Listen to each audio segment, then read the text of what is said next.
আসসালামু আলাইকুম।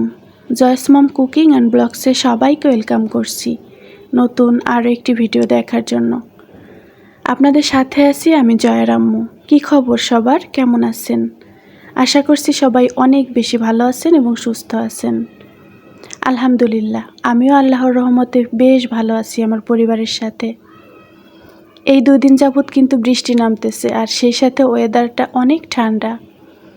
আমার ছেলে এমনিতেই খিচুড়ি ভীষণ পছন্দ করে, ওর কিন্তু খিচুড়ি খেতে বৃষ্টি লাগে না। তো জয় সকাল সকাল উঠেই বলল, আম্মু আজকে খিচুড়ি রান্না করবা। তো জয়ের কথা অনুযায়ী চলে আসলাম খিচুড়িটা রান্না করার জন্য। আর আজকে কিন্তু আমরা খিচুড়ি দিয়েই সকালের নাস্তাটা সেরে ফেলবো। তো এখানে আমি ভাতের চাউল নিয়েছি, আর খেসারির ডাউল আর মুসুরির ডাউল দিয়েছি, সাথে কাঁচামরিচ ফালি করে দিয়েছি। আর কড়াইয়ে আমি প্রথমে তেল দিয়ে তারপরে তেজপাতা আর এলাচ দিয়েছিলাম, সাথে আমি পেঁয়াজ আর রসুন কুচি করে একটু ভেজে নিয়েছি। আর এখন ডাল আর চাল কাঁচামরিচ দিয়ে আমি ভালো করে ভেজে নেব। সাথে দিয়েছি লবণ আর হলুদ। চাল আর ডালটা ভালো করে ভাজলে কিন্তু খিচুড়িটা অনেকটা ঝরঝরা হবে, এটা কিন্তু আমরা কম বেশি সবাই জানি, তাই না?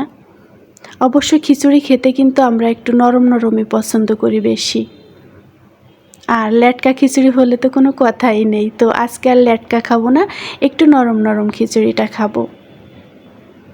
কয়েকদিন যাবৎ কিন্তু অনেক গরম পড়েছিল, সহ্য করার মতো ছিল না। তো আল্লাহ তাআলার অশেষ রহমতে কিন্তু বৃষ্টির দেখা মিলেছে, তাই না? আমি অন্য চুলায় কিন্তু গরম পানি বসিয়ে দিয়েছি খিচুড়িতে দেওয়ার জন্য। যে কোনো রান্নায় যদি একটু গরম পানি দেওয়া হয় না, তাহলে দেখবেন যে রান্নাটা কিন্তু খুব দ্রুত হয়ে যায়। আমার মাকে দেখি খিচুড়ি রান্না করার সময় একটু গোটা জিরা দিয়ে দেয়। এতে করে হয় কি, যখন খাওয়া হয় তখন যদি একটু দাঁতের নিচে পড়ে না, অনেক ভালো লাগে। তো আমি একটু দিয়ে দিলাম, আর মার কথা ভীষণ মনে পড়ছিল। বৃষ্টির দিন আসলে না, আমার মাকে আমি খুব বেশি মিস করি, কারণ তখন কোথাও বের হওয়া হয় না, ঘরের ভিতরে আটকে থাকা হয়, আর বেশি করে কিন্তু আপনজনের কথা মনে পড়ে যায়। তো এই যে চাল ডাল ভালো করে ভেজে তারপরে পানিটা দিয়ে দিয়েছি, আর একটু বেশি করেই পানি দিয়েছি। আমরা যেহেতু নরম খেতে পছন্দ করি, এই জন্য কিন্তু বেশি পানি দিয়েছি।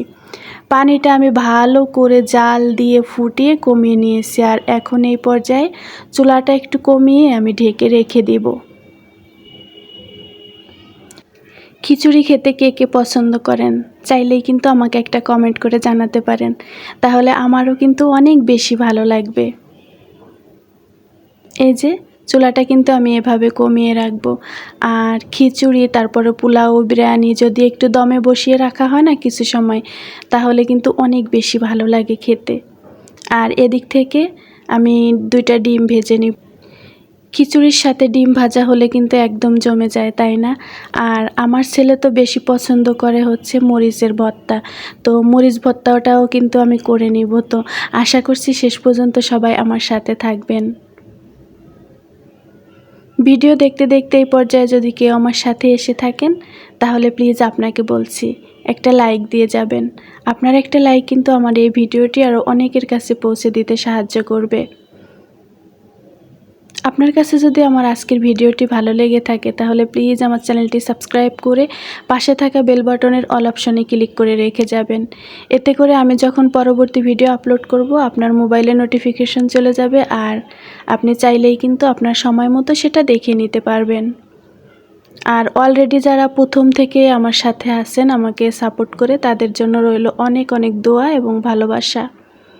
তো আমি কিন্তু মরিচ ভর্তাটাও করে নিয়েছি। পেঁয়াজ আর শুকনো মরিচ কচলিয়ে একটু লবণ আর সরিষার তেল দিয়ে ভর্তাটা করে নিয়েছি। আর এই ভর্তাটা দিয়ে খিচুড়ি খেতে কিন্তু ভীষণ মজা লাগে। সাথে একটা লেবু কেটে নিয়েছি। যদি একটু লেবু হয় না, তাহলে কিন্তু আমার ডিম ভাজা আর মরিচ ভর্তাও লাগে না। আলহামদুলিল্লাহ, আল্লাহ তাআলার নিয়ামত। এত মজা হয়েছিল কি বলবো। দমে দেওয়ার কারণে কিন্তু খিচুড়িটা অনেক টেস্ট হয়েছিল। গতকাল রাতে জয়ের বাবা 1 কেজি আম আর একটু কাঁচামরিচ নিয়ে আসছিল। আসলে হয় কি, অফিস থেকে আসার সময় উনি ফোন করেন কোনো কিছু আনতে হবে কিনা। তো আমি ফোনে বলে দিয়েছিলাম। বছর জুড়ে কাঁচা আম কীভাবে সংরক্ষণ করে রাখা যায় ডিপ ফ্রিজে, সেটাই আজকে আপনাদের সাথে আমি শেয়ার করব। আম ডাল খেতে আমি ভীষণ পছন্দ করি। তো সারা বছর তো আর কাঁচা আম পাওয়া যায় না। এখন যেহেতু প্রচুর আম পাওয়া যাচ্ছে, তো ভাবলাম যে একটু আম আমি ফ্রোজেন করে রাখবো। আমার মতো যারা আম ডাল খেতে ভীষণ পছন্দ করেন তারা কিন্তু চাইলেই এখন ফ্রোজেন করে রাখতে পারেন, আর সারা বছর কিন্তু ইচ্ছা মতো খেতে পারবেন। আমগুলো যেহেতু বাহির থেকে আনা হয়েছে, আমি প্রথমেই কিন্তু কাটার আগে ধুয়ে নিয়েছি, কেটে আবার ধুয়েছি। এখন আমি ফালি ফালি করে কেটে এই যে এয়ারটাইট বক্সে রেখে দিব। যখনই আমার ডাউল খেতে ইচ্ছা করবে আম ডাল, তখনই কিন্তু এখান থেকে আমি আমার পছন্দ মতো 3-4 পিস নিয়ে আমি ডালটা রান্না করে খেয়ে ফেলতে পারবো। এভাবে কিন্তু ডিপ ফ্রিজে সারা বছর এই আম সংরক্ষণ করে রাখা যায়।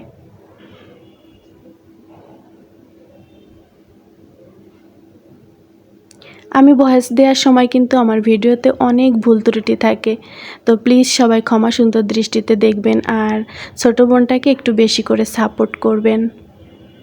কাঁচামরিচের বোটাগুলো আমি ফেলে রাখবো, সবসময় আমি এটা করে থাকি। তো আমি বোটাগুলো বাছতে থাকি, আর আজকের ভিডিও থেকে আমি বিদায় নিয়ে নিব। পরবর্তী ভিডিও দেখার আমন্ত্রণ রইল।